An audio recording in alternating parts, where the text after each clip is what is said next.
करीब 1-1.5 दशक पहले की बात है। भारत में शायद ही ऐसा कोई घर होता था जहां बच्चे होते थे और जॉनसन एंड जॉनसन का प्रोडक्ट इस्तेमाल नहीं होता था। सिर्फ भारत में ही नहीं, दुनिया के लगभग सभी देशों में जॉनसन के प्रोडक्ट इस्तेमाल जरूर किए जाते थे।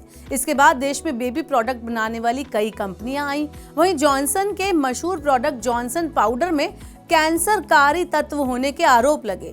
धीरे धीरे कंपनी का नाम और छवि दोनों धूमिल हो गए। लेकिन एक बार फिर जॉनसन एंड जॉनसन चर्चा में है।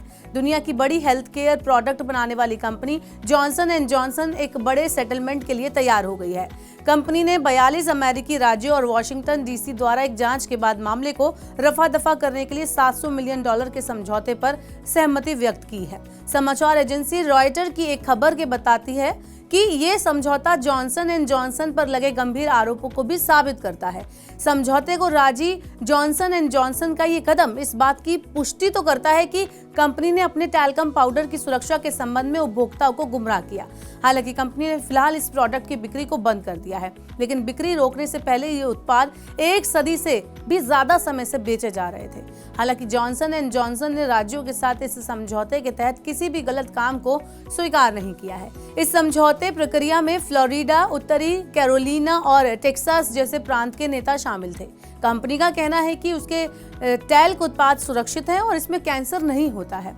हाँ, उन्होंने ये भी बताया कि जनवरी में सैद्धांतिक रूप से समझौते की घोषणा की गई थी। इस मामले को लेकर अमेरिका में 61,490 व्यक्तियों ने कंपनी पर मुकदमा दायर किया है। इसमें से अधिकांश मामलों में डिंब ग्रंथि के कैंसर से पीड़ित महिलाएं शामिल हैं, जबकि मुकदमा दायर करने वाले कुछ लोग मेसोथेलियोमा से पीड़ित हैं। आपको बता दें कि जॉनसन एंड जॉनसन पर लगे ये आरोप एक मात्र नहीं है और ये नए तो बिल्कुल नहीं है। इसी साल अप्रैल के महीने में एक अमेरिकी लेडी ने अदालत में एक महिला थेरेसा गार्सिया के मामले में जॉनसन एंड जॉनसन पर $4.5 करोड़ का जुर्माना लगाया था।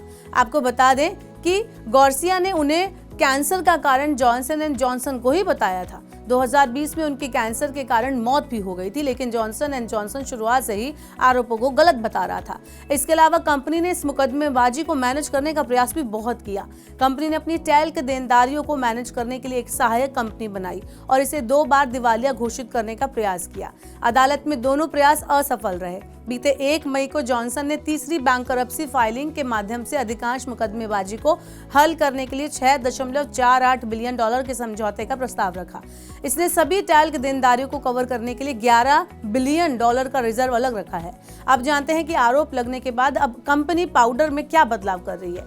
तो कंपनी के मुताबिक पिछले साल ही जॉनसन एंड जॉनसन ने इस पाउडर की प्राथमिक सामग्री के रूप में कॉर्न स्टार्च को चुनते हुए दुनिया भर में अपने टैल्क आधारित बेबी पाउडर्स की बिक्री बंद कर दी थी। कंपनी ने भारत में भी अपने पाउडर का उत्पादन बंद कर दिया है। इससे पहले अमेरिका और कनाडा में टैल्कम आधारित पाउडर का प्रोडक्शन कंपनी पहले ही बंद कर चुकी है।